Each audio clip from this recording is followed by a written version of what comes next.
सत श्री अकाल, आदाब, नमस्कार। तुसी देख रहे हो V24 TV। मैं मनजोत सिंह एक बार फिर तो तुहाडा स्वागत करता हाँ व्यायाम रक्षाम शो दे विच।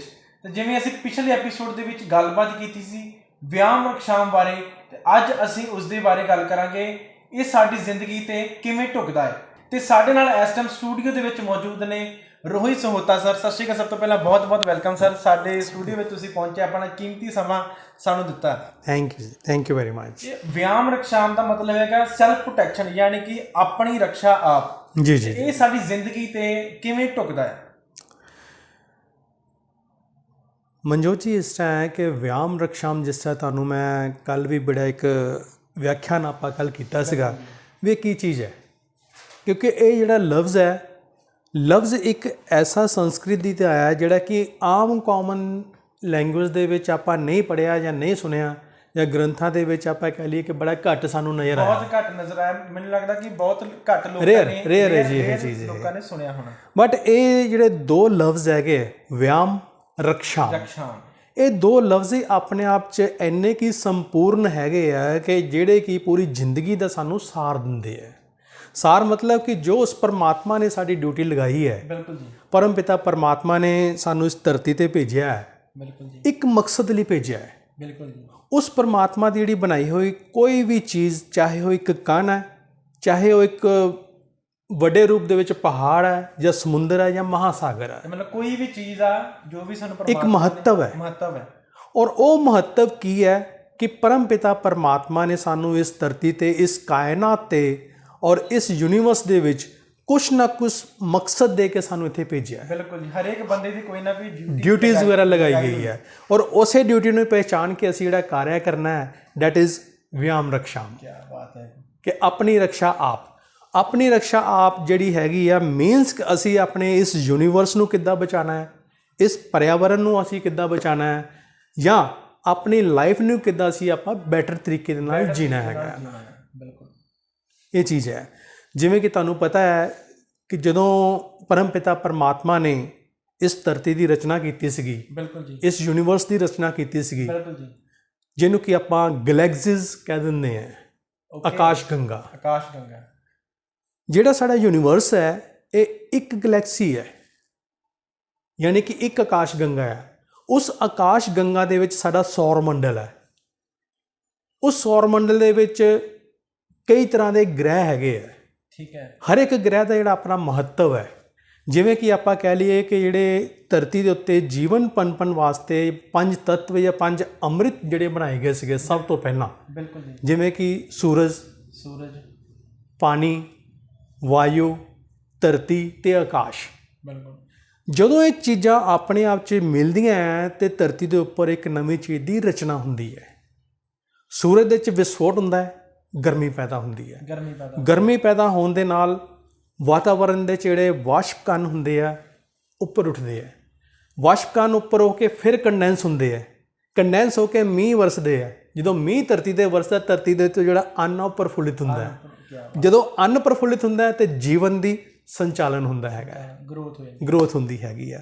ਔਰ ਉਸ ਜੀਵਨ ਨੂੰ ਅਸੀਂ ਕਿੱਦਾਂ ਬੈਟਰ ਤਰੀਕੇ ਨਾਲ ਬਣਾਉਣਾ ਹੈ, ਪਰਮ ਪਿਤਾ ਪਰਮਾਤਮਾ ਦੇ ਦਿੱਤੇ ਹੋਏ ਜਿਹੜੇ ਆਸ਼ੀਰਵਾਦ ਹੈ, ਜਿਹੜੀਆਂ ਸਾਨੂੰ ਨਿਯਮਤਾਂ ਬਖਸ਼ੀਆਂ ਹੈਗੀਆਂ ਪਰਮਾਤਮਾ ਨੇ, ਉਹਨੂੰ ਅਸੀਂ ਕਿਵੇਂ ਬਚਾ ਕੇ ਰੱਖਣਾ ਹੈ ਤਾਂ ਕਿ ਜਿਹੜੀ ਸਾਡੀ ਹਿਊਮਨ ਬੀਇੰਗ ਹੈ, ਜਿਹੜੀ ਸਾਡੀ ਜਨਰੇਸ਼ਨ ਆ, ਜਿਹੜੀ ਕਿ ਸਾਡੀ ਆਉਣ ਵਾਲੀਆਂ ਪੀੜ੍ਹੀਆਂ ਹੈਗੀਆਂ, ਇਸ ਜਿਹੜੇ ਨਿਯਮਤਾਂ ਦਾ ਵੱਧ ਤੋਂ ਵੱਧ ਫਾਇਦਾ ਲੈ ਸਕਣ ਤੇ ਆਪਣੇ ਪਰਮਾਤਮਾ ਦੇ ਨਾਲ, ਆਪਣੇ ਰੱਬ ਦੇ ਨਾਲ, ਆਪਣੇ ਅੱਲਾ ਦੇ ਨਾਲ ਉਹ ਜੁੜ ਸਕਣ। ਉਹ ਨਾਲ ਜਿਸ ਤਰ੍ਹਾਂ ਕਿ ਜਦੋਂ ਮੈਂ ਗੱਲ ਕਰ ਰਿਹਾ ਸੀ ਕਿ ਇਸ ਸ੍ਰਿਸ਼ਟੀ ਦੀ, ਇਸ ਯੂਨੀਵਰਸ ਦੀ ਸੰਰਚਨਾ ਕੀਤੀ ਗਈ, हाँ जी, ਉਸ ਸਮੇਂ ਆਪਾਂ ਪੜ੍ਹਦੇ ਹਾਂ ਗ੍ਰੰਥਾਂ ਦੇ ਵਿੱਚ, ਚਾਹੇ ਕਿ ਉਹ ਹਿੰਦੂ ਧਰਮ ਦੇ ਗ੍ਰੰਥ ਲੈ ਲਈਏ बिल्कुल ਜਾਂ ਫਿਰ ਮੁਸਲਿਮ ਜਿਹੜੇ ਗ੍ਰੰਥ ਲੈ ਲਈਏ, ਜਾਂ ਕ੍ਰਿਸਚੈਨਿਟੀ ਦੇ ਆਪਾਂ ਗ੍ਰੰਥ ਲੈ ਲਈਏ, ਜਾਂ ਯਹੂਦੀਆਂ ਦੇ ਆਪਾਂ ਗ੍ਰੰਥ ਲੈ ਲਈਏ, ਕਿ ਉਦੋਂ ਸਾਰੇ ਪਾਸੇ ਕੁਛ ਵੀ ਵਿਆਪਤ ਨਹੀਂ ਸੀ।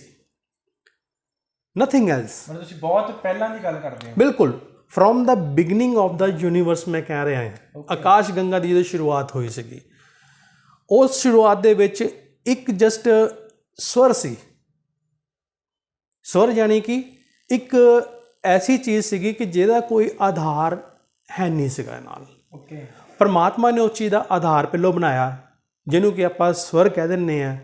ਸਵਰ ਤੋਂ ਬਾਅਦ ਫਿਰ ਲਫ਼ਜ਼ ਬਣੇ, ਜਿਵੇਂ ਕਿ ਜਿਹਨੂੰ ਆਪਾਂ ਅਕਸ਼ਰ ਮਾਲਾ ਕਹਿ ਦਿੰਦੇ ਹਾਂ, ਜਿਵੇਂ ਜਾਂ ਵਿਆਕਰਨ ਮਾਲਾ ਆਪਾਂ ਕਹਿ ਦਿੰਦੇ ਹਾਂ। ਪੰਜਾਬੀ ਦੇ ਵਿੱਚ ਆਪਾਂ ਲਾਈਏ ਤਾਂ ਊੜਾ ਐੜਾ, ਹਿੰਦੀ ਵਿੱਚ ਲਾਈਏ ਤਾਂ ਕਾ ਖਾ ਗਾ, ਉਰਦੂ 'ਚ ਲਾਈਏ ਤਾਂ ਅਲਫ ਬੇ ਪੇ। ਬਿਲਕੁਲ। ਇਸ ਤਰ੍ਹਾਂ ਹਰ ਇੱਕ ਚੀਜ਼ ਦਾ ਨਾ ਇੱਕ ਉਹਨਾਂ ਨੇ ਮਹੱਤਵ ਸਾਨੂੰ ਦਿੱਤਾ ਹੈਗਾ ਨਾਲ। ਵੀ ਉਸ ਲਫ਼ਜ਼ ਨੂੰ ਫਿਰ ਲੈ ਕੇ ਆਪਾਂ ਕਿਵੇਂ ਮੈਨਕਾਇੰਡ ਦੇ ਵਿੱਚ ਆਪਣੀ ਯੂਨੀਵਰਸ ਨੂੰ ਜਿਹੜਾ ਹੈਗਾ, ਆਪਣੀ ਧਰਤੀ ਨੂੰ, ਆਪਣੀ ਹੋਂਦ ਨੂੰ ਅਸੀਂ ਕਾਇਮ ਦੇ ਵਿੱਚ ਲੈ ਕੇ ਆਏ ਹਾਂ, ਉਹ ਪਰਮਾਤਮਾ ਨੇ ਸਾਨੂੰ ਸਿਖਾਇਆ ਹੈਗਾ। ਬਿਲਕੁਲ। ਜਿਵੇਂ ਕਿ ਜਿਸ ਤਰ੍ਹਾਂ ਮੈਂ ਦੱਸਿਆ ਕਿ ਪਹਿਲਾਂ ਕੁਛ ਨਹੀਂ ਸੀ, ਇੱਕ ਅਨਹਦ ਨਾਦ ਸੀ, ਇੱਕ ਆਵਾਜ਼ ਸੀਗੀ। ਅੱਜ ਦੀ ਡੇਟ ਦੇ ਵਿੱਚ ਵੀ ਜਿਸ ਤਰ੍ਹਾਂ ਕਿ ਹੁਣ ਨਾਸਾ ਨੇ ਰਿਸਰਚ ਕੀਤੀ ਹੈ ਕਿ ਜਿਹੜਾ ਯੂਨੀਵਰਸ ਹੈ ਇਹ ਜਸਟ ਇੱਕ ਸਾਊਂਡ 'ਤੇ ਡਿਪੈਂਡ ਕਰਦਾ ਹੈ। ਬਿਲਕੁਲ। ਉਹ ਸਾਊਂਡ, ਉਹ ਵਾਈਬ੍ਰੇਸ਼ਨਸ, ਜਿਹਨੂੰ ਕਿ ਆਪਾਂ ਆਮ ਲਫ਼ਜ਼ਾਂ ਵਿੱਚ ਕਹਿ ਲਈਏ ਇੱਕ ਧਵਨੀ, ਜਿਹੜੀ ਕਿ ਪੂਰੀ ਦੇ ਪੂਰੀ ਕਾਇਨਾਤ 'ਚ ਵਿਆਪਤ ਹੈ, ਇੱਕ ਹਮਿੰਗ ਹੈ, ਇੱਕ ਤਰੰਗ ਹੈ। ਉਹ ਉਸੇ ਤਰੰਗ ਦਾ ਜਿਹੜਾ ਨਾਮ ਹੈ, ਜਿਵੇਂ ਕਿ ਆਪਾਂ ਕਹਿ ਦਿੰਦੇ ਹਾਂ ਕਿ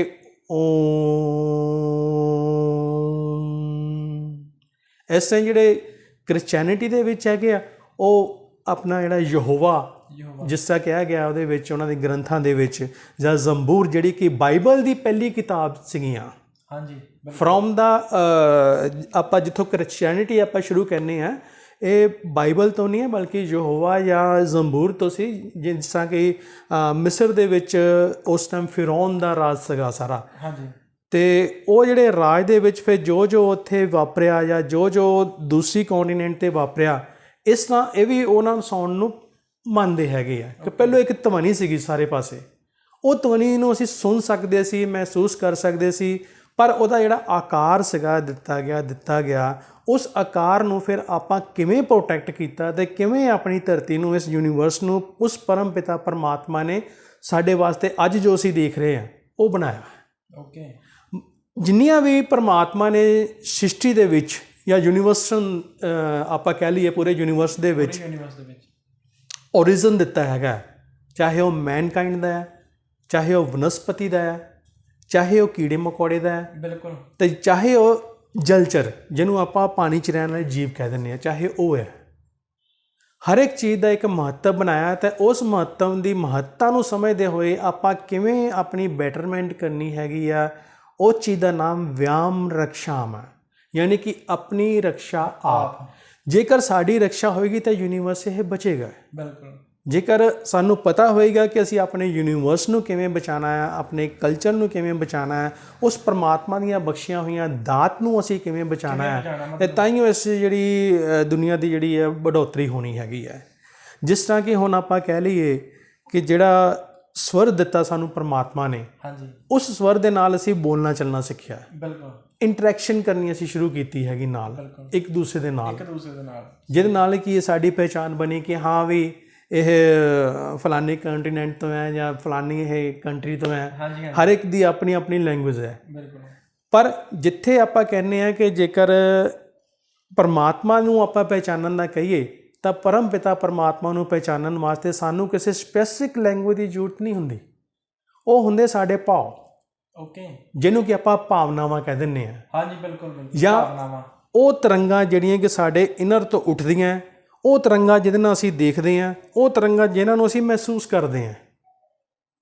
ਪਰਮਾਤਮਾ ਦੇ ਕੋਲ ਉਹੀ ਚੀਜ਼ ਪਹੁੰਚਦੀ ਹੈ ਜਿਹੜੀ ਕਿ ਤੁਸੀਂ ਇੱਕ ਤੁਹਾਡੇ ਦਿਲ ਤੋਂ ਜਿਹੜੀ ਆਵਾਜ਼ ਨਿਕਲਦੀ ਹੈ। ਬਿਲਕੁਲ। ਇਹ ਚੀਜ਼ ਭਾਵਨਾਵਾਂ ਦੇ ਨਾਲ ਹੀ ਹੋਊਗੀ, ਕਿਉਂਕਿ ਅਗਰ ਕੋਈ ਵੀ ਚੀਜ਼ ਦਿਲੋਂ ਮੰਨੀਏ ਤੇ ਪੂਰੀ ਵੀ ਹੋ ਜਾਂਦੀ ਹੈ, ਰੱਬ ਸੁਣ ਵੀ ਲੈਂਦਾ। ਬਿਲਕੁਲ ਬਿਲਕੁਲ। ਉਹ ਪਰਮਾਤਮਾ ਨੂੰ ਸੁਣਾਉਣ ਵਾਸਤੇ ਸਾਨੂੰ ਕੋਈ, ਹੁਣ ਤੁਸੀਂ ਜਿਸ ਤਰ੍ਹਾਂ ਇਮੈਜਿਨ ਕਰੋ ਕਿ ਆਪਣੇ ਭਾਰਤ ਦੇ ਵਿੱਚ ਕਿੰਨੀਆਂ ਸਟੇਟਸ ਹੈਗੀਆਂ, ਹਰ ਇੱਕ ਸਟੇਟਸ ਦੀ ਅਲੱਗ-ਅਲੱਗ ਲੈਂਗੁਏਜ ਹੈ, ਹਰ ਇੱਕ ਸਟੇਟ ਦੇ ਅਲੱਗ-ਅਲੱਗ ਰੀਤੀ ਰਿਵਾਜ ਹੈਗੇ ਨੇ, ਪਰ ਪਰਮਾਤਮਾ ਨੂੰ ਮੰਨਣ ਦਾ ਤਰੀਕਾ ਇੱਕ ਹੀ ਹੈ। ਉਹ ਚਾਹੇ ਆਪਾਂ ਪੰਜਾਬੀ 'ਚ ਕਰ ਲਈਏ, ਹਿੰਦੀ 'ਚ ਕਰ ਲਈਏ, ਕੰਨੜ 'ਚ ਕਰ ਲਈਏ, ਮਤਲਬ ਜਿਹੜੀ ਮਰਜ਼ੀ ਲੈਂਗੁਏਜ ਆਪਾਂ ਕਰ ਲਈਏ, ਪਰਮਾਤਮਾ ਸਭ ਨੂੰ ਸੁਣਦਾ ਹੈ। ਬਿਲਕੁਲ। ਕਿਉਂਕਿ ਪਰਮਾਤਮਾ ਸਰਵ ਵਿਆਪਕ ਹੈ। ਪਰਮਾਤਮਾ ਦੇ ਕੋਲ ਕੋਈ ਲੈਂਗੁਏਜ ਨਹੀਂ ਜਾਂਦੀ, ਬਟ ਪਰਮਾਤਮਾ ਦੇ ਕੋਲ ਤੁਹਾਡਾ ਜਿਹੜਾ ਭਾਵ ਹੈਗਾ ਆ, ਤੁਹਾਡੀ ਜਿਹੜੀ ਭਾਵਨਾ ਹੈਗੀ ਆ, ਉਹ ਪਹੁੰਚਦੀ ਹੈ। ਅਤੇ ਜਦੋਂ ਤੁਹਾਡੀ ਭਾਵਨਾ ਉਸ ਨਾਲ ਇੱਕਮਿਕ ਹੁੰਦੀ ਹੈ ਨਾ, ਅਤੇ ਉਦੋਂ ਫਿਰ ਉਸ ਦੀ ਜਿਹੜੀ ਰਚਨਾ ਹੁੰਦੀ ਹੈਗੀ ਹੈ ਪਰਮ ਪਿਤਾ ਪਰਮਾਤਮਾ ਦੀ। ਪਰਮ ਪਿਤਾ ਪਰਮਾਤਮਾ ਨੇ ਜਿਸ ਟਾਈਮ ਇਸ ਸ੍ਰਿਸ਼ਟੀ ਦੀ ਰਚਨਾ ਕੀਤੀ, ਜਿਵੇਂ ਕਿ ਮੈਂ ਪਹਿਲਾਂ ਹੀ ਕਿਹਾ ਵੀ ਬਹੁਤ ਸਾਰੇ ਜੀਵ ਉਹਨਾਂ ਨੇ ਬਣਾਏ, ਪਰ ਇਸ ਸ੍ਰਿਸ਼ਟੀ ਨੂੰ ਅਸੀਂ ਕਿਵੇਂ ਸੁੰਦਰ ਬਣਾਉਣਾ ਹੈ, ਕਿਵੇਂ ਆਪਣੇ ਵਾਸਤੇ ਆਪਾਂ ਬਿਹਤਰ ਬਣਾਉਣਾ ਹੈ, ਇਹ ਪਾਵਰ ਸਿਰਫ ਤੇ ਸਿਰਫ ਪਰਮ ਪਿਤਾ ਪਰਮਾਤਮਾ ਨੇ ਮਨੁੱਖਿਆਂ ਨੂੰ ਹੀ ਦਿੱਤੀ ਹੈ। ਕੀ ਬਾਤ ਹੈ, ਬਹੁਤ ਹੀ ਤੁਸੀਂ ਡੀਪ ਗੱਲਾਂ ਕਰਦੇ ਹੋ। ਮੈਂ ਇੱਕ ਹਿਸਾਬ ਦਾ ਫੈਨ ਨਹੀਂ ਕਿ ਮੈਂ ਘਰ ਜਾ ਕੇ ਵੀ ਸੋਚਦਾ ਹੁੰਦਾ ਕਿ ਮਤਲਬ ਅੱਜ ਸਰ ਨੇ ਇਹ ਗੱਲ ਸਮਝਾਈ ਆ ਤੇ ਮੇਰੇ ਵੀ ਖੁਦ ਦੇ ਦਿਮਾਗ 'ਚ ਪੈਂਦੇ ਯਾਰ ਇਹ ਇਦਾਂ ਨਹੀਂ ਸੀ, ਇਦਾਂ ਹੋਇਆ ਸੀ, ਪਰ ਆਪਾਂ ਨੂੰ ਪਤਾ ਕੁਝ ਨਹੀਂ। ਤੁਸੀਂ ਦੇਖਦੇ ਹੀ ਹੋ, ਇਤਿਹਾਸ ਆਪਾਂ ਪੜ੍ਹਦੇ ਹਾਂ, ਸਾਰਾ ਪੜ੍ਹਦੇ ਹਾਂ। ਜਦੋਂ ਤੋਂ ਇੱਕ ਜਿਹੜਾ ਬਿਜੜਾ ਹੈ, ਬਿਲਕੁਲ, ਉਹਨੇ ਘੋਂਸਲਾ ਬਣਾਉਣਾ ਸਿੱਖਿਆ, ਹਾਂਜੀ, from the beginning of the universe ਜਾਂ from the beginning of his horizon, ਯਾਨੀ ਕਿ ਜਦੋਂ ਤੋਂ ਇਸ ਧਰਤੀ ਦੇ ਉੱਤੇ ਆਇਆ ਉਵੇਂ ਦਾ ਹੀ ਉਹ ਘੋਂਸਲਾ ਬਣਾਉਂਦਾ ਹੈ। ਇੱਕ ਸ਼ੇਰ ਉੱਦਾਂ ਹੀ ਗੁਫਾ ਦੇ ਵਿੱਚ ਰਹਿੰਦਾ ਹੈ ਜਿੱਦਾਂ ਉਹ ਪੁਰਾਣੇ ਸਮੇਂ 'ਚ ਰਹਿੰਦਾ ਸੀਗਾ, ਪਰ ਮਨੁੱਖ ਜਿਹਨੂੰ ਕਿ ਆਪਾਂ ਆਦਮ ਜਾਤੀ ਕਹਿ ਦਿੰਦੇ ਹੈਗੇ ਆ, ਹਾਂਜੀ, ਹਿਊਮਨ ਬੀਇੰਗ ਕਹਿ ਦਿੰਦੇ ਆ। ਬਿਲਕੁਲ, ਮੈਂ ਜਿਸ ਤਰ੍ਹਾਂ ਪਹਿਲਾਂ ਵੀ ਆਪਣੇ ਲਫ਼ਜ਼ਾਂ 'ਚ ਇਸਤੇਮਾਲ ਕੀਤਾ ਕਿ ਪਰਮਾਤਮਾ ਨੇ ਜਿਹੜੀ ਇਹ ਸ਼ਕਤੀ ਹੈ ਸਿਰਫ ਤੇ ਸਿਰਫ ਹਿਊਮਨ ਬੀਇੰਗ ਨੂੰ ਦਿੱਤੀ ਹੈ। ਅਸੀਂ ਉਸ ਪਰਮ ਪਿਤਾ ਪਰਮਾਤਮਾ ਵੱਲੋਂ ਬਹੁਤ ਹੀ ਬਲੈਸਡ ਹੈ ਕਿ ਉਹਦੀ ਬਣਾਈ ਹੋਈ ਜਿਹੜੀ ਕਾਇਨਾਤ ਹੈ, ਉਹਦੀ ਬਣਾਈ ਹੋਈ ਜਿਹੜੀ ਧਰਤੀ ਹੈ, ਉਹਨੂੰ ਅਸੀਂ ਇੱਕ ਹਿੱਸਾ ਹੈ ਤਾਂ ਉਹਨੂੰ ਬੈਟਰ ਕਿੱਦਾਂ ਕਰ ਸਕਦੇ ਆ, ਉਹ ਸਾਡੇ ਤੇ ਦੈਟ ਇਜ਼ ਵਿਆਮ ਰਕਸ਼ਾਮ। ਬਿਲਕੁਲ, ਕਿ ਆਪਣੀ ਰਕਸ਼ਾ ਆਪ, ਯੂਨੀਵਰਸਲ ਦੀ ਰਕਸ਼ਾ ਤੇ ਆਪਣੀ ਰਕਸ਼ਾ। ਯੂਨੀਵਰਸ ਬਚੇਗਾ ਤਾਂ ਅਸੀਂ ਬਚਾਂਗੇ। ਬਿਲਕੁਲ, ਪਹਿਲਾਂ ਆਪਣੀ ਅਸੀਂ ਸੁਰੱਖਿਆ ਕਰਨੀ ਆ, ਫਿਰ ਅਸੀਂ ਯੂਨੀਵਰਸ ਦੀ ਕਰ ਸਕਦੇ। ਬਿਲਕੁਲ, ਪਰਮਾਤਮਾ ਨੇ ਜਿਹੜਾ ਯੂਨੀਵਰਸ ਬਣਾਤਾ ਹੈ, ਧਰਤੀ ਬਣਾਤੀ ਹੈ, ਕਾਇਨਾਤ ਬਣਾਤੀ, ਪਰ ਉਸ ਕਾਇਨਾਤ ਨੂੰ ਸੁੰਦਰ ਬਣਾਉਣ ਵਾਸਤੇ, ਹੋਰ ਵੀ ਬਿਹਤਰ ਬਣਾਉਣ ਵਾਸਤੇ ਪਰਮ ਪਿਤਾ ਪਰਮਾਤਮਾ ਜਿਹੜੀ ਤਾਕਤ ਬਖਸ਼ੀ ਹੈ, ਅੱਧੀ ਤਾਕਤ ਉਹਨੇ ਆਪਣੇ ਕੋਲ ਰੱਖੀ ਤੇ ਅੱਧੀ ਤਾਕਤ ਉਹਨੇ ਮਨੁੱਖਿਆਂ ਨੂੰ ਦਿੱਤੀ ਹੈ। ਓਕੇ, ਹੋਰ ਆਪਾਂ ਕੋਈ ਵੀ ਜੀਵ ਲੈ ਲਈਏ, ਜਿਸ ਤਰ੍ਹਾਂ ਕਿ ਤੁਹਾਨੂੰ ਮੈਂ ਦੱਸਿਆ ਕਿ ਇੱਕ ਜਿਹੜੀ ਚਿੜੀ ਜਾਂ ਇੱਕ ਜਿਹੜਾ ਬਿਜੜਾ ਜਿਹਨੂੰ ਆਪਾਂ ਕਹਿ ਦਿੰਦੇ ਹਾਂ, ਪੁਰਾਣੇ ਸਮੇਂ 'ਤੇ ਜਿੱਦਾਂ ਦਾ ਘੋਂਸਲਾ ਬਣਾਉਂਦਾ ਸੀ, ਅੱਜ ਵੀ ਉੱਦਾਂ ਦਾ ਘੋਂਸਲਾ ਬਣਾਉਂਦਾ ਹੈ। ਬਿਲਕੁਲ, ਇੱਕ ਜਿਹੜਾ ਖਰਗੋਸ਼ ਆ ਉਵੇਂ ਹੀ ਇੱਕ ਹੋਲ ਦੇ ਵਿੱਚ ਜਾ ਕੇ ਰਹਿੰਦਾ, ਜਿਵੇਂ ਉਹ ਪੁਰਾਣੇ ਟਾਈਮ 'ਤੇ ਰਹਿੰਦਾ ਸੀ, ਅੱਜ ਵੀ ਉਹ ਉੱਦਾਂ ਹੀ ਹੋਲ ਬਣਾਉਂਦਾ ਹੈ। ਪਰ ਮਨੁੱਖ ਜਿਹੜਾ ਪਹਿਲਾਂ ਕੰਦਰਾਵਾਂ 'ਚ ਰਹਿੰਦਾ ਸੀਗਾ, ਗੁਫਾਵਾਂ 'ਚ ਰਹਿੰਦਾ ਸੀ, ਅੱਜ ਦੇਖੋ ਕਿੰਨੇ ਕਿੰਨੇ ਆਲੀਸ਼ਾਨ ਮਹਿਲ ਉਹਨੇ ਆਪਣੇ ਵਾਸਤੇ ਬਣਾਇਆ, ਆਰਾਮਦਾਇਕ ਚੀਜ਼ਾਂ ਬਣਾ ਲਈਆਂ। ਈਵਨ ਕਿ ਆਪਾਂ ਇਹ ਕਹਾਂਗੇ ਕਿ ਉਹਨੇ ਮੌਸਮ ਨੂੰ ਵੀ ਕੰਟਰੋਲ ਕਰ ਲਿਆ ਹੈ, ਯਾਨੀ ਕਿ ਕੁਦਰਤ ਨੂੰ ਵੀ ਉਹਨੇ ਕਾਫੀ ਹੱਦ ਤੱਕ ਆਪਣੇ ਹੱਥ ਦੇ ਵਿੱਚ ਲੈ ਲਿਆ ਹੈਗਾ। ਜਿਸ ਤਰ੍ਹਾਂ ਕਿ ਗਰਮੀ ਦਾ ਮੌਸਮ ਹੈ, ਉਹਦੇ ਵਾਸਤੇ ਅਸੀਂ ਏਸੀ ਬਣਾ ਲਏ, ਗਰਮੀ 'ਚ ਸਾਨੂੰ ਠੰਡਕ ਮਿਲਦੀ ਹੈ। ਬਿਲਕੁਲ, ਜਦੋਂ ਸਾਨੂੰ ਸਰਦੀ ਲੱਗਦੀ ਹੈ ਆਪਾਂ ਹੀਟਰ ਲਾ ਲੈਂਦੇ ਹਾਂ। ਇਹ ਕਿਹੜੀ ਪਾਵਰ ਸੀਗੀ? ਇਹ ਉਸੇ ਯੂਨੀਵਰਸ ਦੇ ਵਿੱਚ ਪਰਮਾਤਮਾ ਨੇ ਜਿਹੜੀ ਪਾਵਰ ਬਖਸ਼ੀ ਹਿਊਮਨ ਕਾਇੰਡ ਨੂੰ, ਇਹ ਉਹੀ ਪਾਵਰ ਸੀ ਜਿਹਨੂੰ ਕਿ ਮੈਂ ਬਾਰ-ਬਾਰ ਉਸ ਲਫ਼ਜ਼ ਦੇ ਨਾਲ ਜੋੜ ਰਿਹਾ, ਵਿਆਮ ਰਕਸ਼ਾਮ, ਕਿ ਅਸੀਂ ਆਪਣੀ ਰਕਸ਼ਾ ਕਿਵੇਂ ਆਪ ਕਰਨੀ ਹੈ ਤੇ ਅਸੀਂ ਯੂਨੀਵਰਸ ਦੀ ਕਿਵੇਂ ਆਪਾਂ ਰਕਸ਼ਾ ਇਹ ਕਰਨੀ ਹੈਗੀ ਹੈ। ਬਿਲਕੁਲ, ਇਸ ਤਰ੍ਹਾਂ ਜਿਵੇਂ ਕਿ ਹੁਣ ਗ੍ਰੰਥਾਂ 'ਚ ਵੀ ਕਿਹਾ ਗਿਆ ਤੇ ਉਹਦਾ ਹੀ ਮੈਂ ਵੀ ਥੋੜ੍ਹਾ ਜਿਹਾ ਅੱਗੇ ਵਿਆਖਿਆਨ ਕੀਤਾ, ਜਿੰਨਾ ਕਿ ਚਲੋ ਮੈਨੂੰ ਸਮਝ ਆ ਗਈ ਹੈ। ਮੈਂ ਕੋਈ ਨਹੀਂ ਕਹਿੰਦਾ ਕਿ ਮੈਂ ਬੜਾ ਇੱਕ ਗਿਆਨੀ ਹਾਂ, ਜਾਂ ਜਿਸ ਤਰ੍ਹਾਂ ਜਿੰਨਾ ਕੁ ਪਰਮਾਤਮਾ ਨੂੰ ਮੈਂ ਸਮਝ ਸਕਿਆ ਜਾਂ ਜਿੰਨੀ ਕੁ ਮੇਰੀ ਏਜ ਹੈਗੀ ਹੈ ਉਹਦੇ ਮੁਤਾਬਕ ਮੈਂ ਗੱਲ ਕਰਾਂਗਾ। ਬਾਕੀ ਇੱਕ ਪਰਮਾਤਮਾ ਦਾ ਜਿਹੜਾ ਬਹੁਤ ਡੀਪ ਪੜ੍ਹੀ ਹੋਈ ਬੁੱਕ, ਤੇ ਮੈਂ ਦੇਖਦਾ ਕਿ ਸਰ ਮਤਲਬ ਹਰ ਇੱਕ ਗੱਲ ਬਹੁਤ ਅੱਛੇ ਤਰੀਕੇ ਨਾਲ ਐਕਸਪਲੇਨ ਕਰਦੇ ਨੇ ਐਂਡ ਬਹੁਤ ਡੀਪਲੀ ਐਕਸਪਲੇਨ ਕਰਦੇ ਨੇ। ਪਰਮਾਤਮਾ ਦਾ ਜਿਹੜਾ ਵਿਆਖਿਆਨ ਕਰਨ ਲਈ ਜਾਂ ਇਸ ਯੂਨੀਵਰਸਲ ਦਾ ਵਿਆਖਿਆਨ ਕਰਨ ਵਾਸਤੇ ਬਹੁਤ ਬਹੁਤ ਸੰਤ ਮਹਾਂਪੁਰਸ਼ਾਂ ਦੇ ਜਨਮ ਲੱਗ ਜਾਂਦੇ ਹੈਗੇ ਆ। ਬਿਲਕੁਲ, ਪਰ ਫਿਰ ਵੀ ਅਸੀਂ ਉਸ ਗਿਆਨ ਨੂੰ ਪਾ ਨਹੀਂ ਪਾਉਂਦੇ। ਮੈਂ ਕੋਸ਼ਿਸ਼ ਕਰਾਂਗਾ ਕਿ ਜਿਹੜੀ ਚੀਜ਼ ਮੈਂ ਸਿੱਖੀ ਹੈਗੀ ਆ ਉਹ ਹਰ ਚੀਜ਼ ਇੱਥੇ ਮੈਂ ਤੁਹਾਨੂੰ ਸ਼ੇਅਰ ਕਰ ਸਕਾਂ, ਤੇ ਇੱਕ ਐਸੀ ਲੈਂਗੁਏਜ ਦੇ 'ਚ ਆਪਾਂ ਗੱਲ ਕਰ ਸਕੀਏ ਜਿਸ ਲੈਂਗੁਏਜ 'ਚ ਅਸੀਂ ਇੱਕ ਦੂਸਰੇ ਦੀ ਗੱਲ ਨੂੰ ਆਰਾਮ ਨਾਲ ਫੋਲੋ ਕਰ ਸਕੀਏ। ਕਿਉਂਕਿ ਇਹੀ ਗਿਆਨ ਜਿਹੜਾ ਨਾ ਜਦੋਂ ਦਿੱਤਾ ਗਿਆ ਸੀਗਾ, ਇਹ ਸਟਾਰਟ ਹੋਇਆ ਸੀ ਜਿਹਨੂੰ ਕਿ ਆਪਾਂ ਕਹਿ ਦਿੰਦੇ ਹਾਂ ancient language of the world, that is Sanskrit. ਬਿਲਕੁਲ, ਸੰਸਕ੍ਰਿਤ ਦੇ ਵਿੱਚ ਇਹ ਗਿਆਨ ਜਿਹੜਾ ਸਾਰਾ ਇਕੱਠਾ ਕੀਤਾ ਗਿਆ ਸੀ। ਸੰਸਕ੍ਰਿਤ ਜਿਹੜੀ ਸੀਗੀ ਉਹ ਉਸ ਸਮੇਂ ਦੀ intellectual language of the people ਮੰਨੀ ਜਾਂਦੀ ਸੀ, ਯਾਨੀ ਕਿ ਜਿਹੜੇ ਬੁੱਧੀਜੀਵੀ ਇਨਸਾਨ ਸੀਗੇ, ਜਿਹੜੇ ਇੱਕ ਸਮਝ ਰੱਖਦੇ ਸੀ, ਜਿਹੜੇ ਇੱਕ ਸੋਚ ਰੱਖਦੇ ਸੀ, ਜਿਹੜੇ ਆਪਣੇ ਸਮਾਜ ਨੂੰ ਅੱਗੇ ਵਧਾਉਣ ਲਈ ਸੋਚਦੇ ਸੀਗੇ, ਉਹਨਾਂ ਦੀ ਜਿਹੜੀ ਇੱਕ ਭਾਸ਼ਾ ਸੀਗੀ ਉਹਨੂੰ ਸੰਸਕ੍ਰਿਤ ਆਪਾਂ ਕਿਹਾ ਜਾਂਦੇ ਸੀਗੇ। ਸੰਸਕ੍ਰਿਤ ਜਿਹੜੀ ਹੈ ਉਹ ਓਲਡੈਸਟ ਸਕ੍ਰਿਪਟ ਔਰ ਲੈਂਗੁਏਜ ਆਫ ਦਾ ਵਰਲਡ ਹੈ। ਦੁਨੀਆ ਦੀਆਂ ਜਿੰਨੀਆਂ ਵੀ ਲੈਂਗੁਏਜਸ ਹੈ ਉਹ ਸਾਰੀਆਂ ਦੇ ਸਾਰੀਆਂ ਇਸ ਸੰਸਕ੍ਰਿਤ ਦੇ ਵਿੱਚੋਂ ਨਿਕਲੀਆਂ। ਔਰ ਸਾਨੂੰ ਬੜਾ ਮਾਣ ਆ ਕਿ ਸੰਸਕ੍ਰਿਤ ਦਾ ਜਿਹੜਾ ਉਦਗਮ ਹੈ ਜਾਂ ਸੰਸਕ੍ਰਿਤ ਦੀ ਜਿਹੜੀ ਆਪਾਂ ਕਹਿ ਲੈਂਦੇ ਕਿ ਸ਼ੁਰੂਆਤ ਹੈ ਉਹ ਸਾਡੇ ਭਾਰਤ ਵਰਸ਼ ਤੋਂ ਹੋਈ ਹੈ, ਜਿਸ ਨੂੰ ਕਿ ਜੰਬੂ ਦੀਪ ਕਿਹਾ ਜਾਂਦਾ ਸੀਗਾ। ਔਰ ਬੜੇ ਇੱਕ ਫਖਰ ਦੀ ਗੱਲ ਹੈ ਕਿ ਸੰਸਕ੍ਰਿਤ ਦਾ ਜਿਹੜਾ ਇੱਕ ਲੈਂਗੁਏਜ ਹੈਗੀ ਹੈ ਇੰਨੀ ਕੀ ਸਵੀਟ, ਇੰਨੀ ਕੀ ਮਿਠਾਸ ਵਾਲੀ, ਇੰਨੇ ਕੁ ਗਿਆਨ ਵਾਲੀ ਆ ਕਿ ਇੱਕ ਇੱਕ ਲਫ਼ਜ਼ ਦੇ ਉੱਤੇ ਆਪਾਂ ਬਹੁਤ ਸਾਰਾ ਵਿਆਖਿਆਨ ਕਰ ਸਕਦੇ ਹਾਂ। ਜਿਵੇਂ ਕਿ ਇੱਕ ਪਰਿਆਇਵਾਚੀ ਸ਼ਬਦ ਹੈ, ਆਪਾਂ ਅੱਖਾਂ ਕਹਿ ਲੈਂਦੇ ਹਾਂ ਜਾਂ ਆਂਖੇ ਕਹਿ ਲੈਂਦੇ ਹਾਂ, ਉਹਨੂੰ ਨੈਣ ਵੀ ਕਹਿੰਦੇ ਆ, ਲੋਚਨ ਵੀ ਕਹਿੰਦੇ ਆ। ਇਵੇਂ ਪਾਣੀ ਹੈ, ਪਾਣੀ ਨੂੰ ਨੀਰ ਵੀ ਕਹਿੰਦੇ ਆ, ਜਲ ਵੀ ਕਹਿੰਦੇ ਆ। ਇਸ ਤਰ੍ਹਾਂ ਇੱਕ ਲਫ਼ਜ਼ ਦੇ ਕਈ ਲਫ਼ਜ਼ ਬਣਦੇ ਆ ਜਿਹਨੂੰ ਆਪਾਂ ਪਰਿਆਇਵਾਚੀ ਸ਼ਬਦ ਕਹਿ ਦਿੰਦੇ ਹਾਂ। ਜਿੰਨਾ ਕਿ ਤੁਸੀਂ ਦੱਸਿਆ ਜਾਂ ਮੈਂ ਸਮਝਿਆ ਜਾਂ ਮੈਂ ਦੇਖਿਆ ਤੁਹਾਡੇ ਕੋਲੋਂ, ਸੰਸਕ੍ਰਿਤ ਪੜ੍ਹਨੀ ਮੈਨੂੰ ਲੱਗਦਾ ਬਹੁਤ ਜ਼ਿਆਦਾ ਦਿਮਾਗ ਦੀ ਜ਼ਰੂਰਤ ਹੈ। ਬਹੁਤ ਜ਼ਿਆਦਾ ਉਹਨੂੰ ਆਮ ਬੰਦਾ ਨਹੀਂ ਸੀ ਸਮਝ ਸਕਦਾ। ਬੰਦਾ ਨਹੀਂ ਸਮਝ ਸਕਦਾ ਕਿਉਂਕਿ ਇਹ ਜਿਸ ਤਰ੍ਹਾਂ ਮੈਂ ਤੁਹਾਨੂੰ ਕਿਹਾ ਹੈਗਾ ਕਿ ਇੱਕ ਇੰਟੈਲੈਕਚੁਅਲ ਪਰਸਨਸ ਦੀ ਲੈਂਗੁਏਜ ਸੀ, ਜਾਂ ਆਪਾਂ ਆਮ ਲਫ਼ਜ਼ਾਂ 'ਚ ਕਹਿ ਲਈਏ ਕਿ ਸੰਤਾਂ ਮਹਾਂਪੁਰਸ਼ਾਂ ਦੀ ਇਹ ਲੈਂਗੁਏਜ ਸੀਗੀ, ਜਿਸ ਨੂੰ ਕਿ ਉਹ ਆਪਣੇ ਆਸ਼ਰਮ 'ਚ ਸਿਖਾਉਂਦੇ ਸੀਗੇ। ਤਾਂ ਉਹਦੇ ਨਾਲ ਫਿਰ ਜਿਹੜੇ ਉੱਥੋਂ ਸਿੱਖ ਕੇ ਜਾਂਦੇ ਸੀ ਉਸ ਲੈਂਗੁਏਜ ਨੂੰ, ਜਿਨ੍ਹਾਂ ਨੂੰ ਕਿ ਅੱਜ ਦੀ ਡੇਟ 'ਚ ਆਪਾਂ ਸੰਤ ਕਹਿ ਦਿੰਦੇ ਹਾਂ, ਰਿਸ਼ੀ ਕਹਿ ਦਿੰਦੇ ਹਾਂ, ਮੁਨੀ ਕਹਿ ਦਿੰਦੇ ਹਾਂ, ਉਹਨਾਂ ਨੇ ਰਿਸਰਚ ਕੀਤੀ ਉਹਨਾਂ ਚੀਜ਼ਾਂ ਦੇ ਉੱਤੇ ਵੀ ਇਹ ਕੀ ਚੀਜ਼ ਸੀਗੀ ਜਾਂ ਉਸ ਪਰਮਾਤਮਾ ਤੋਂ ਸਾਨੂੰ ਕੀ ਚੀਜ਼ ਸਮਝਾਈ ਗਈ ਹੈ। ਉਹਨਾਂ ਨੇ ਧਿਆਨ ਲਗਾਇਆ ਉਸ ਚੀਜ਼ 'ਤੇ, ਉਹਨਾਂ ਨੇ ਮੰਥਨ ਕੀਤਾ ਉਸ ਚੀਜ਼ ਦੇ ਉੱਤੇ। ਜਿਸ ਤਰ੍ਹਾਂ ਹੁਣ ਮੈਂ ਤੁਹਾਨੂੰ ਦੱਸਿਆ ਸੀ ਕਿ ਇੱਕ ਧਵਨੀ ਹੈ ਜਿਹਨੂੰ ਕਿ ਆਪਾਂ ਸੁਣਦੇ ਹਾਂ, ਜਿਹਨੂੰ ਕਿ ਆਪਾਂ ਹਮਿੰਗ ਕਹਿ ਦਿੰਦੇ ਹਾਂ, ਜਿਹਨੂੰ ਇੱਕ ਵਾਈਬ੍ਰੇਸ਼ਨ ਕਹਿ ਦਿੰਦੇ ਹਾਂ, ਇੱਕ ਤਰੰਗ ਕਹਿ ਦਿੰਦੇ ਹਾਂ। ਇਹੀ ਹਮਿੰਗ ਦੇ ਉੱਤੇ ਜਿਹੜੀ ਰਿਸਰਚ ਆ ਨਾਸਾ ਨੇ ਵੀ ਕੀਤੀ ਹੈ ਕਿ ਜਿਹੜਾ ਯੂਨੀਵਰਸ ਹੈ ਇੱਕ ਹਮਿੰਗ 'ਤੇ, ਇੱਕ ਹਵਾ 'ਤੇ, ਇੱਕ ਵਿਚਾਰ 'ਤੇ, ਇੱਕ ਤਰੰਗ 'ਤੇ ਇਹ ਚੱਲਦਾ ਹੈ। ਹਰ ਚੀਜ਼ ਜਿਹੜੀ ਆ ਇੱਕ ਲੈਅ ਦੇ ਵਿੱਚ ਹੈ, ਉਹ ਆਪਣੀ ਲੈਅ ਤੋਂ ਦੂਰ ਨਹੀਂ ਜਾਂਦੀ। ਜਿਸ ਦੇ ਵਿੱਚ ਸਭ ਤੋਂ ਵੱਡੀ ਐਗਜ਼ਾਮਪਲ ਮੈਂ ਤੁਹਾਨੂੰ ਦੇਵਾਂਗਾ ਇਸ ਯੂਨੀਵਰਸ ਦੀ, ਇਸ ਆਕਾਸ਼ ਗੰਗਾ ਦੀ।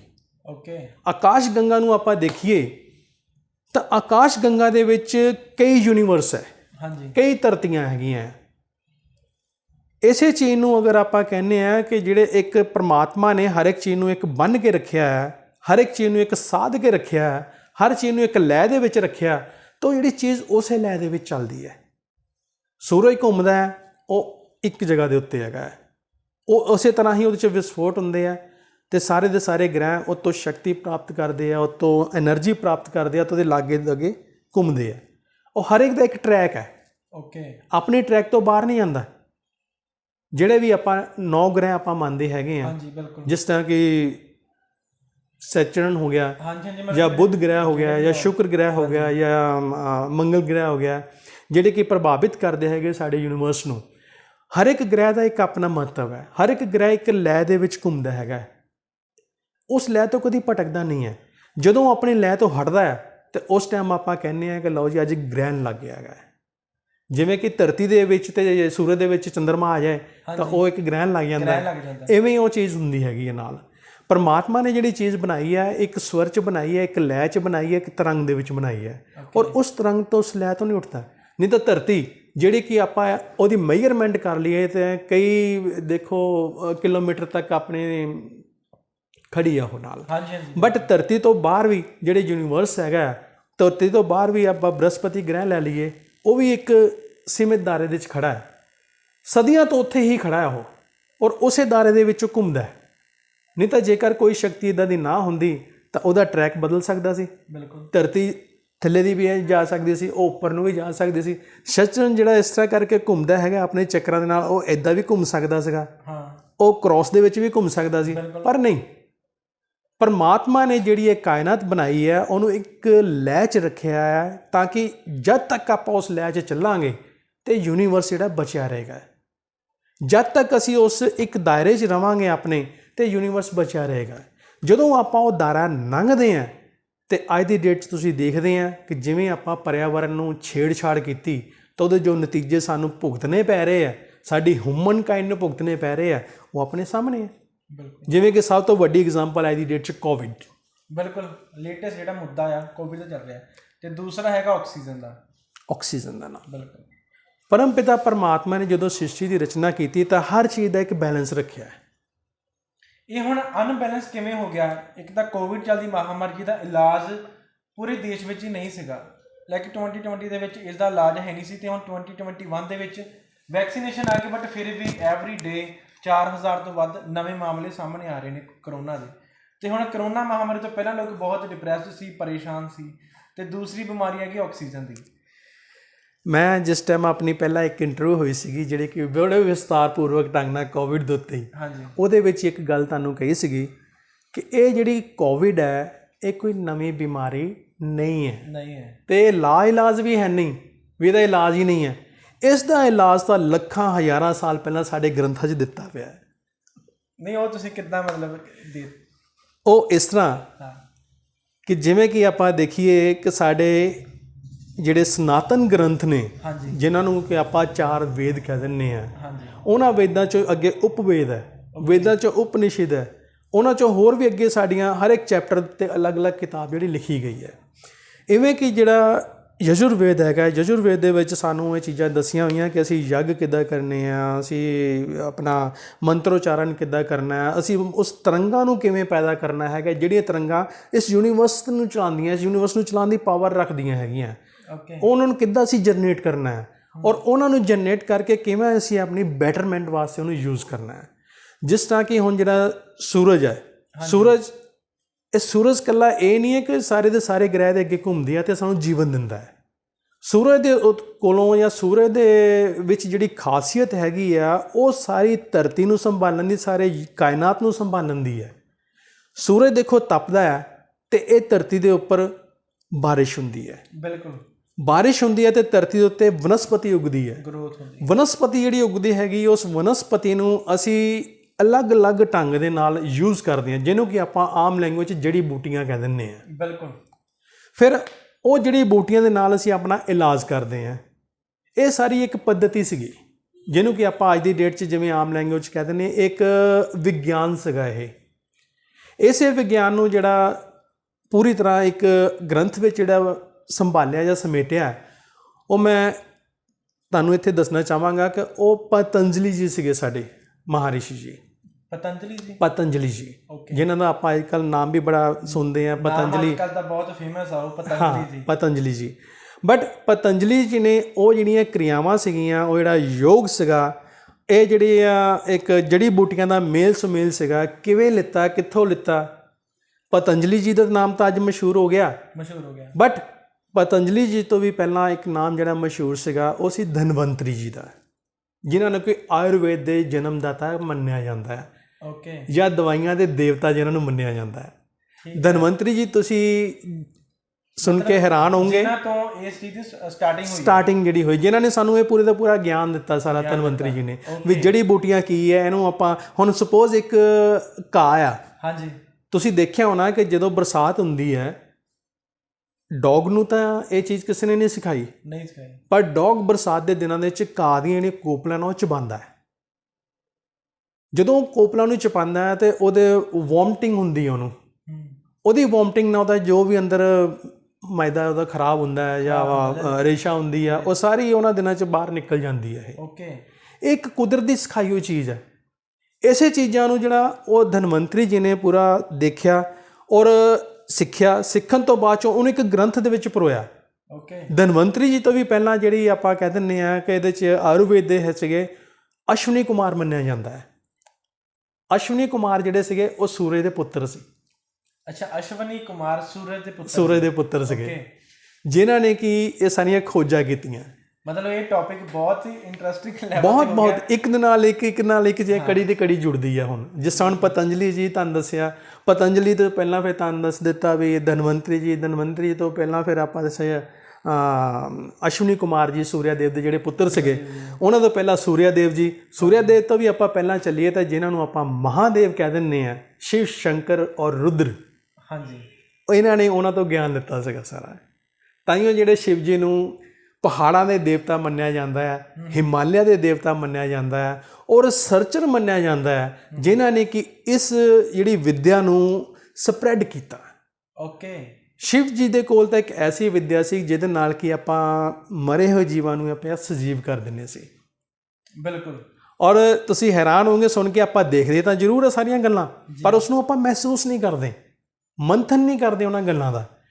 ਜਿਵੇਂ ਕਿ ਆਪਾਂ ਨੂੰ ਗਣੇਸ਼ ਜੀ ਦੀ ਕਹਾਣੀ ਪੜ੍ਹਾਈ ਜਾਂਦੀ ਹੈ ਕਿ ਇੱਕ ਦਿਨ ਗੁੱਸੇ 'ਚ ਆ ਕੇ ਸ਼ਿਵ ਜੀ ਨੇ ਉਹਨਾਂ ਦਾ ਸਿਰ ਹੀ ਕਲਮ ਕਰ ਦਿੱਤਾ। ਹਾਂਜੀ। ਫਿਰ ਬਾਅਦ 'ਚ ਉਹਨਾਂ 'ਤੇ ਹਾਥੀ ਦਾ ਸਿਰ ਜੋੜ ਦਿੱਤਾ। ਗਣੇਸ਼ ਜੀ ਬੜੇ ਵਧੀਆ ਜੀਂਦੇ ਆਪਣੇ ਇੱਕ ਅਲੱਗ ਰੂਪ ਦੇ ਵਿੱਚ ਉਹ ਜੀ ਗਣਪਤੀ ਬਣੇ, ਉਹ ਗਣਪਤੀ ਬਣੇ, ਸਭ ਤੋਂ ਅਗਰਦੇਵ ਬਣੇ। ਉਹ ਕਿਸ ਤਰ੍ਹਾਂ ਬਣੇ? ਇੱਕ ਜਿਹੜਾ ਉਹ ਮੇਲ ਸੀਗਾ ਹਾਥੀ ਦੇ ਸਿਰ ਦਾ ਤੇ ਇਨਸਾਨ ਦੇ ਸਿਰ ਦਾ, ਕਿਵੇਂ ਆਪਸ 'ਚ ਜੁੜਿਆ ਤੇ ਕਿਵੇਂ ਇਹ ਲੱਗਿਆ? ਉਹ ਕਿਹੜੀ ਐਸੀ ਵਿੱਦਿਆ ਸੀ ਜਿਹੜੀ ਸ਼ਿਵ ਨੇ ਉਸ ਟਾਈਮ ਸ਼ਲਿਆ ਕ੍ਰਿਆ, ਜਿਹਨੂੰ ਕਿ ਆਪਾਂ ਅੱਜ ਦੀ ਡੇਟ 'ਚ ਸਰਜਰੀ ਕਹਿ ਦਿੰਦੇ ਆ। ਸਰਜਰੀ ਦਾ ਵੀ ਮੋਡੀਫਾਈ ਰੂਪ ਆਪਾਂ ਕਹਿ ਦਿੰਦੇ ਆ ਪਲਾਸਟਿਕ ਸਰਜਰੀ। ਪਲਾਸਟਿਕ ਸਰਜਰੀ ਦੇ ਵਿੱਚ ਇਹ ਹੁੰਦਾ ਕਿ ਸਾਡੇ ਅੰਗ ਨੂੰ ਅਗਰ ਆਪਾਂ ਉੱਦਾਂ ਹੀ ਸੀ ਦਿੰਦੇ ਹਾਂ ਤਾਂ ਉੱਤੇ ਸਾਨੂੰ ਪਤਾ ਵੀ ਨਹੀਂ ਲੱਗਦਾ ਕਿ ਤੇ ਆਪਰੇਸ਼ਨ ਹੋਇਆ ਕਿ ਕੀ ਹੋਇਆ। ਇਹ ਜਿਹੜੀ ਚੀਜ਼ ਸੀਗੀ ਉਸ ਸਮੇਂ ਸਾਡੇ ਮਹਾਰਿਸ਼ੀਆਂ ਨੇ, ਮਹਾਂਪੁਰਸ਼ਾਂ ਨੇ, ਸਾਡੇ ਦੇਵੀ ਦੇਵਤਾ ਨੇ ਇਜਾਦ ਕਰ ਲਈ ਸੀਗੀ, ਜਿਹੜੀ ਅੱਜ ਦੀ ਡੇਟ 'ਚ ਕੀਤੀ ਗਈ ਹੈ। ਇਹ ਨਾਲ ਉਹੀ ਚੀਜ਼ਾਂ ਸਾਨੂੰ ਸਾਡੇ ਗ੍ਰੰਥਾਂ 'ਚ ਮਿਲੀਆਂ, ਤਾਂ ਉਹੀ ਚੀਜ਼ਾਂ ਨੂੰ ਅਸੀਂ ਜਿਹੜਾ ਆਪਣੇ ਉੱਤੇ ਪ੍ਰਯੋਗ ਕਰਦੇ ਹੈਗੇ ਆ ਅਤੇ ਆਪਣੇ ਜੀਵਨ ਨੂੰ ਅਸੀਂ ਕਿਵੇਂ ਬਿਹਤਰ ਬਣਾਉਣਾ ਹੈ, ਉਸ ਪੱਧਤੀ ਦੇ ਨਾਲ ਆਪਾਂ ਕਿਵੇਂ ਚੱਲਣਾ ਹੈ, ਡੈਟ ਇਜ਼ ਵਿਆਮ ਰਕਸ਼ਾਮ। ਬਿਲਕੁਲ, ਯਾਨੀ ਕਿ ਆਪਣੀ ਰਕਸ਼ਾ ਆਪ, ਜੇ ਤੁਸੀਂ ਆਪਣੀ ਰਕਸ਼ਾ ਕਰ ਸਕਦੇ ਹੋ ਫਿਰ ਹੀ ਤੁਸੀਂ ਬਾਕੀ ਦੁਨੀਆ ਦੀ ਰਕਸ਼ਾ ਕਰ ਸਕਦੇ ਹੋ। ਬਿਲਕੁਲ, ਤੇ ਇਸੇ ਕਰਕੇ ਵਿਆਮ ਰਕਸ਼ਾਮ ਟੌਪਿਕ ਬਹੁਤ ਇੰਟਰਸਟਿੰਗ ਹੈ ਤੇ ਬਹੁਤ ਹੀ ਵਧੀਆ ਤਰੀਕੇ ਨਾਲ ਸਰ ਨੇ ਸਾਨੂੰ ਸਮਝਾਇਆ। ਤੇ ਸਰ ਸਮਾਂ ਹੁਣ ਜ਼ਿਆਦਾ ਇਜਾਜ਼ਤ ਨਹੀਂ ਦਿੰਦਾ, ਤੇ ਜਾਂਦੇ ਜਾਂਦੇ V24 TV ਨੂੰ ਕੀ ਮੈਸੇਜ ਦੇਣਾ ਚਾਹੋਗੇ? V24 ਦੇ ਦਰਸ਼ਕਾਂ ਨੂੰ ਮੈਂ ਤਾਂ ਸਭ ਤੋਂ ਪਹਿਲਾਂ ਬਹੁਤ ਧੰਨਵਾਦ ਕਰਦਾ ਕਿ ਉਹਨਾਂ ਨੇ ਆਪਣਾ ਸਮਾਂ ਜਿਹੜਾ ਦਿੱਤਾ ਹੈਗਾ ਔਰ ਸਾਡੀ ਗੱਲ ਨੂੰ ਜਿਹੜਾ ਸੁਣ ਰਹੇ ਆ, ਸਮਝ ਰਹੇ ਆ। ਬਿਲਕੁਲ, ਇਹ ਜੋ ਵੀ ਅਸੀਂ ਗੱਲ ਤੁਹਾਨੂੰ ਇਸ ਮਾਧਿਅਮ ਤੋਂ ਕਵਾਂਗੇ, ਇਹ ਗੱਲ ਕੋਈ ਮਨ ਘੜੰਤ ਨਹੀਂ ਹੈ। ਬਿਲਕੁਲ ਜੀ, ਇਹ ਗੱਲ ਕੋਈ ਕਹਾਣੀ ਨਹੀਂ ਹੈ। ਇਹ ਗੱਲ ਇੱਕ ਇਤਿਹਾਸ ਹੈ ਜਿਹੜੀ ਸਾਡੇ ਸ਼ਾਸਤਰਾਂ 'ਚ ਵਰਣਿਤ ਹੈ, ਜਿਹੜੀ ਸਾਡੀ ਕਿਤਾਬਾਂ 'ਚ ਵਰਣਿਤ ਹੈ। ਬਸ ਗੱਲ ਹੈਗੀ ਹੈ ਉਹਨੂੰ ਮੰਥਨ ਕਰਨ ਦੀ, ਉਹਨੂੰ ਸਮਝਣ ਦੀ ਅਤੇ ਸਮਝ ਕੇ ਉਹਦਾ ਸਹੀ ਪ੍ਰਯੋਗ ਕਰਨ ਦੀ। ਜਿਸ ਤਰ੍ਹਾਂ ਕਿ ਹੁਣ ਆਪਾਂ ਦੱਸ ਦਿੰਦੇ ਹਾਂ ਕਿ ਅੱਜ ਦੀ ਡੇਟ ਦੇ ਵਿੱਚ ਜਿਹੜੀ ਮਹਾਂਮਾਰੀ ਚੱਲ ਰਹੀ ਹੈਗੀ ਆ ਕੋਵਿਡ ਦੀ, ਜਸਟ ਜਦੋਂ ਆਪਾਂ ਪਰਿਆਵਰਨ ਨੂੰ ਛੇੜਛਾੜ ਕਰਤੀ, ਇਸ ਪ੍ਰਕਿਰਤੀ ਦੇ ਨਾਲ ਛੇੜਛਾੜ ਕਰਤੀ, ਤਾਂ ਨਤੀਜਾ ਸਾਨੂੰ ਭੁਗਤਣਾ ਪਿਆ ਹੈ। ਬਿਲਕੁਲ, ਮਤਲਬ ਕਿ ਜੋ ਵੀ ਸਾਡੇ ਪੁਰਾਣੇ ਟਾਈਮ ਤੋਂ ਚੀਜ਼ਾਂ ਚੱਲਦੀਆਂ ਸੀਗੀਆਂ, ਆਯੁਰਵੈਦਿਕ ਹੋ ਗਈਆਂ, ਅਸੀਂ ਉਹ ਚੀਜ਼ਾਂ ਨਾਲ ਛੇੜਛਾੜ ਕੀਤੀ ਜਾਂ ਆਕਸੀਜਨ ਨਾਲ ਕੀਤੀ, ਆਪਾਂ ਪੇੜ ਵੱਢ ਦਿੱਤੇ ਹੁਣ ਨਾਲ, ਬਿਲਕੁਲ ਹੀ ਆਪਾਂ ਗ੍ਰੀਨਰੀ ਖਤਮ ਹੀ ਕਰ ਦਿੱਤੀ ਸ਼ਹਿਰਾਂ ਦੇ ਵਿੱਚੋਂ। ਜੀ, ਉਹ ਵੀ ਇੱਕ ਵੱਡਾ ਕਾਰਨ ਹੋ ਸਕਦਾ ਜਿਹਦੇ ਕਾਰਨ ਆਕਸੀਜਨ ਦੀ ਅੱਜ ਦੀ ਡੇਟ ਵਿੱਚ ਬਹੁਤ ਵੱਡੀ ਪ੍ਰੋਬਲਮ ਚੱਲ ਰਹੀ ਹੈ। ਬਿਲਕੁਲ ਦੇਖੋ ਆਪਣਾ ਵੀਰ ਜੀ ਕਿ ਦੁਨੀਆ ਦੀ ਕੋਈ ਵੀ ਚੀਜ਼ ਹੈ ਨਾ, ਹਰ ਇੱਕ ਕੋਈ ਚੀਜ਼ ਪਰਮ ਪਿਤਾ ਪਰਮਾਤਮਾ ਨੇ ਉਹਦਾ ਇੱਕ ਅਹਿਮ ਲਈ ਬਣਾਈ ਹੈਗੀ ਹੈ। ਹਰ ਚੀਜ਼ ਆ ਜਿਹੜੀ ਵੀ ਆ ਉਹ ਕਿਸੇ ਰੀਜ਼ਨ ਇੱਕ ਮਹੱਤਵ ਆ ਉਸ ਚੀਜ਼ ਦਾ। ਬਸ ਆਪਾਂ ਅਗਰ ਉਸ ਚੀਜ਼ ਦੇ ਮਹੱਤਵ ਨੂੰ ਸਮਝੀਏ ਤਾਂ ਉਹ ਚੀਜ਼ ਨੂੰ ਆਪਾਂ ਬੈਟਰਮੈਂਟ ਵਾਸਤੇ ਯੂਜ਼ ਕਰ ਸਕਦੇ ਹੈਗੇ ਆ। ਬਿਲਕੁਲ, ਜਿਹਦੇ ਨਾਲ ਕਿ ਸਾਡੀ ਜਿਹੜੀ ਹਿਊਮਨ ਕਾਈਂਡ ਆ, ਪਲੱਸ ਨਾਲ ਦੇ ਨਾਲ ਸਾਡੇ ਪੇੜ ਪੌਦੇ, ਸਾਡਾ ਪਰਿਆਵਰਨ, ਸਾਡਾ ਜਿਹੜਾ ਜਲ ਹੈਗਾ, ਸਾਡੇ ਸਮੁੰਦਰ ਹੈਗੇ ਆ, ਉਹਨੂੰ ਆਪਾਂ ਸੁਰੱਖਿਅਤ ਰੱਖ ਸਕਦੇ ਹਾਂ। ਕਿਉਂਕਿ ਇਹ ਚੀਜ਼ਾਂ ਬਚਣਗੀਆਂ, ਇਹ ਪੰਜ ਹੀ ਤੱਤ ਬਚਣਗੇ ਤਾਂ ਅਸੀਂ ਬਚਾਂਗੇ। ਜਿੱਥੇ ਵੀ ਕਿਤੇ ਇੱਕ ਤੱਤਵ ਦੇ ਵਿੱਚ ਇੰਬੈਲੈਂਸ ਹੁੰਦਾ ਹੈ ਤਾਂ ਉਹਦਾ ਨਤੀਜਾ ਜਿਹੜਾ ਸਾਨੂੰ ਭੁਗਤਣੇ ਪੈਂਦਾ ਹੈ। ਨਾਲ ਇਹਦੇ 'ਤੇ ਫਿਰ ਆਪਾਂ ਜਿਹੜਾ ਹੈਗਾ ਵਿਚਾਰ ਜਿਹੜੇ ਕਰਦੇ ਰਵਾਂਗੇ। ਔਰ ਦਰਸ਼ਕਾਂ ਦੇ ਕੋਲੋਂ ਮੈਂ ਇਹੀ ਬਸ ਚਾਹਾਂਗਾ, ਗੁਜ਼ਾਰਿਸ਼ ਕਰਾਂਗਾ ਕਿ ਸਾਡੀ ਜਿਹੜੀ ਗੱਲ ਹੈ, ਕਿਉਂਕਿ ਇਹ ਜਿਹੜੀਆਂ ਗੱਲਾਂ ਕੋਈ ਇਸ ਤਰ੍ਹਾਂ ਨਹੀਂ ਕਿ ਆਪਾਂ ਇੱਕ ਵਾਰੀ ਪ੍ਰਾਪਤ ਕਰ ਲਈਆਂ ਜਾਂ ਇੱਕ ਕਿਤਾਬ 'ਚੋਂ ਪ੍ਰਾਪਤ ਕਰ ਲਈਆਂ। ਇਹਦੇ ਵਾਸਤੇ ਬਹੁਤ ਸਾਰਾ ਸਾਨੂੰ ਇੱਕ ਬੈਠਣਾ ਪੈਂਦਾ, ਸਤਸੰਗ ਕਰਨਾ ਪੈਂਦਾ ਹੈ। ਲੱਗਦਾ ਕਿ ਇਹਦੇ ਐਪੀਸੋਡਸ ਬਹੁਤ ਜ਼ਿਆਦਾ ਬਣ ਸਕਦੇ, ਕਿਉਂਕਿ ਬਹੁਤ ਜ਼ਿਆਦਾ ਸਰ ਕੋਲ ਇੰਨਾ ਕੁ ਜ਼ਿਆਦਾ ਗਿਆਨ ਹੈ ਨਾ, ਸਾਨੂੰ ਸਾਇੰਟਿਸਟ ਹੋਣਾ ਚਾਹੀਦਾ ਸੀ ਬੇਸਿਕਲੀ। ਉਹ ਨਹੀਂ ਜੀ, ਨਹੀਂ ਕੋਈ ਐਸੀ ਗੱਲ ਨਹੀਂ ਹੈ। ਹਰ ਚੀਜ਼ ਨੂੰ ਇੰਨੀ ਈਜ਼ੀ ਵੇ ਨਾਲ ਹੀ ਆਪਾਂ ਇੰਨੀ ਨਾਈਸਲੀ ਐਕਸਪਲੇਨ ਕਰਦੇ ਨੇ। ਜਿਵੇਂ ਸਰ ਨੇ ਅੱਜ ਗੱਲਬਾਤ ਕੀਤੀ ਵਿਆਮ ਰਕਸ਼ਾਮ ਬਾਰੇ, ਤੇ ਤੁਸੀਂ ਪਿਛਲੇ ਐਪੀਸੋਡ ਵਿੱਚ ਵੀ ਦੇਖਿਆ ਹੋਣਾ ਕਿ ਸਰ ਨੇ ਬਹੁਤ ਵਧੀਆ ਤਰੀਕੇ ਨਾਲ ਜਿਹੜੀ ਬੁੱਕ ਪੜ੍ਹੀ ਸਰ ਨੇ, ਤੇ ਬਹੁਤ ਡੀਪਲੀ ਰਿਸਰਚ ਕੀਤੀ ਆ, ਉਹਦੇ ਬਾਰੇ ਸਰ ਨੇ ਦੱਸਿਆ ਸੀਗਾ। ਤੇ ਸਮਾਂ ਹੁਣ ਇਜਾਜ਼ਤ ਨਹੀਂ ਦਿੰਦਾ, ਤੁਹਾਨੂੰ ਅਗਲੇ ਐਪੀਸੋਡ ਦੇ ਵਿੱਚ ਆਪਾਂ ਬਾਕੀ ਦੀ ਗੱਲਬਾਤ ਕੰਟੀਨਿਊ ਕਰਾਂਗੇ। ਤੁਸੀਂ ਦੇਖਦੇ ਰਹੋ V24 TV। ਥੈਂਕ ਯੂ, ਧੰਨਵਾਦ ਜੀ।